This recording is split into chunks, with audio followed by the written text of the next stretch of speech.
Good morning children, how are you all? I hope all of you are fine and safe inside your homes. Now today we are going to start with the chapter under civics, that is role of government in health. We have already completed 2 parts and this is the third and the last part of this chapter. So now let us start with this first one. So far we have studied what is the role of government in actually providing the health care. Government is providing the health care, that is we are having the public hospitals, again we are also having the private hospitals. But what are we having there? We are having inequalities in public health care. So what am I talking about? I am talking about inequalities in public health care. So although India is a democratic country, it is the responsibility of the government to provide treatment, to provide a health care facilities to all the citizens of the nation. But since the population is so huge, government is not able to provide all the required facilities to all the people. Why? Because of the population problem that India is facing. You can also relate it with the present situation, that is the present condition which is happening over here because of the COVID-19. Government is not able to manage this much because the population is very huge. In India we are not having enough resources that we can establish a hospital within few time. We need more resources, we need more people. So because of this population problem, it is not possible for the government to provide all the public healthcare facilities to each and every person. Again, the hospitals, the clinics, they are all set up in urban areas. So the people living in rural areas, they do not get the complete facilities. They have to travel to urban part of the city, that is the urban areas, and then they can get their treatment done. So again, half of the people cut down from here itself, that is they don't get the facilities. Why? Because there are very few hospitals and clinics present there in rural areas, mostly they are present in urban areas. So this is how the things are done. In the picture also now you can see that there are two sides. That's one side, it's showing that it's public health care where all the babies are put in one thing, that is in one cradle. But on the other hand, and when the private healthcare systems are available, where what is happening, each baby is having its own cradle. So this is what happens when you get the treatment done in public hospitals and when you get it done in the private hospitals. So this is the difference.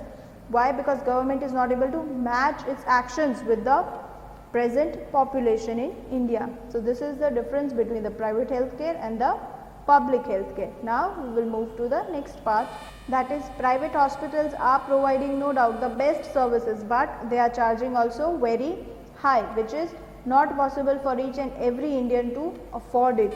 So 20% of the people, they are not able to get the, according to an estimate, 20% of the people are not able to get the medical facilities, and 40% of the people who are already there in hospitals have to borrow money from others to get their treatments done. So this is the condition of India, where each and every person is not getting the required treatment. So now we will move to the next part, which is solutions and conclusion for this topic. So what can be the solution for this problem? So government alone cannot find a solution for it. Again, we people have to also coordinate with the government. So today if government is telling us to wear masks, to wear hand gloves wherever required, to sanitize again and again, we have to support them. It is only and only then we can control the problem. So it is again the responsibility of government, the government's work, plus the responsibility of the citizens.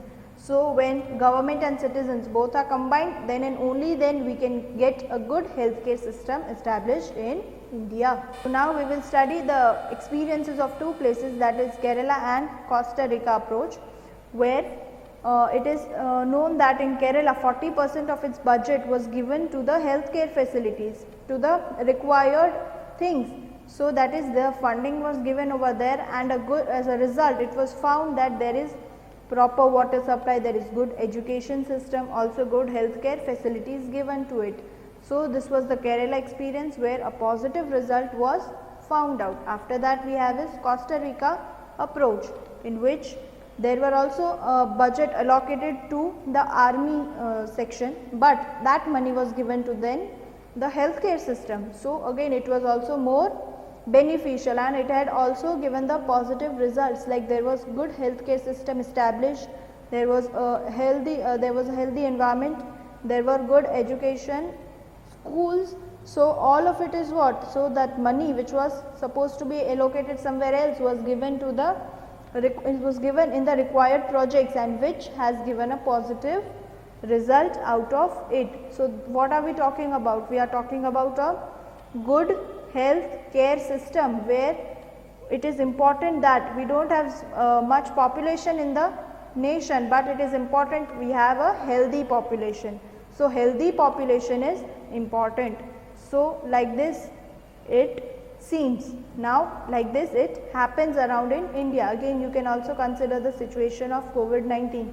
We do not have many hospital beds available, so people are staying at home, so they are home quarantine. So what is it? Why? Because government is not able to provide the services to all the people of the nation. So this is how the condition is. So now that was it for today. This was a very important chapter considering the present situation also, that is the role of government in health, which is again very important. So I hope you all have understood this chapter and also liked this chapter. That's it for today. Thank you and have a nice day.